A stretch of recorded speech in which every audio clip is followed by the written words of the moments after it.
คณะปรับปรุงกงจัดการจัดตั้งห้องว่าการสำนักงานนายกรัฐมนตรีเคลื่อนไหวเฮ็ดเวียกอยู่แขวงพงศาลี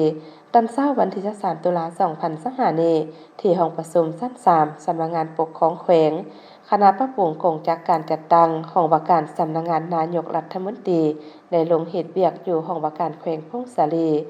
นำโดยท่านวิแก้วบุภาวัน คณะ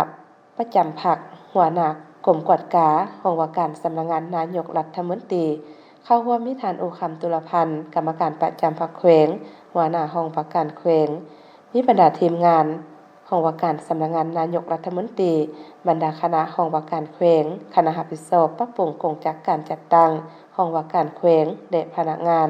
ที่ยกย้ายมาแต่แผนกภายในแขวงเข้าร่วมจากนั้นท่านโอคำตุลพันธ์กรรมการประจำพรรคแขวงหัวหน้าห้องว่าการแขวง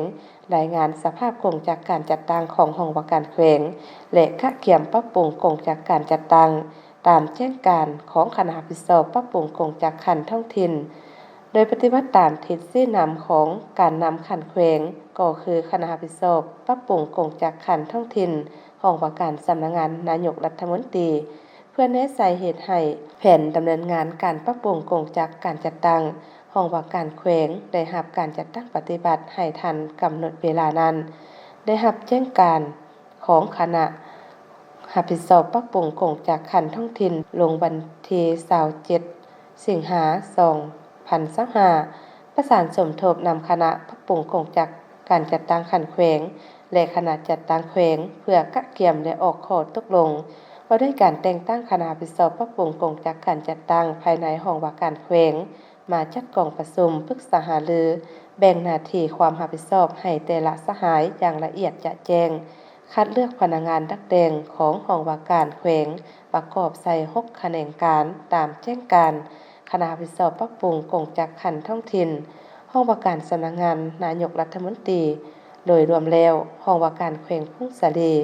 ได้เคลื่อนไหวจัดตั้งปฏิบัติตามพระราชบทบาทสิทธิและหน้าที่ของตน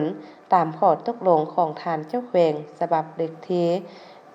890ขพลลงวันที่30กันยายน2022ว่าด้วยการจัดตั้งและเคลื่อนไหวของห้องว่าการแขวงปฏิบัติตามกฎระเบียบของพรรคสมัยที่11เห็นว่ายังถูกต้องตามเงื่อนไขฉะนั้นมีความจำเป็นที่จะต้องได้ค้นคว้าและแก้ไขให้ถูกต้องตามกฎระเบียบของพรรคและกฎหมายว่าด้วยพนักงานรัฐกรฉบับเลขที่79สพสลงวันที่20มีนาคม2025มาฮอดปัจจุบันพนักงานรัฐกรห้องว่าการแขวงมีทั้งหมด62สหายหญิง22สหายประกอบมี5แขนงการคือแขนงคนครัวสั่งรวมแขนงจัดตั้งกวดกาแขนงคุ้มครองบริหารพิธีการและการเงินแขนงก่อสร้างหลักฐานการเมืองแขนงอนุสาวรีย์ประธานไกรสอนพรหมวิหารและมีสมาชิกพรรคทั้งหมด56สหายหญิง17สหายมี4หน่วยพรรคที่ขึ้นกับคณะพรรคหลักฐานห้องว่าการแขวงมี1ห้องการคณะกรรมการป้องกันศาสตร์ป้องกันความสงบแขวงพร้อมเดียวกันนั้นผู้เข้าร่วมประกอบความคิดความเห็นอย่างกงไปกงมา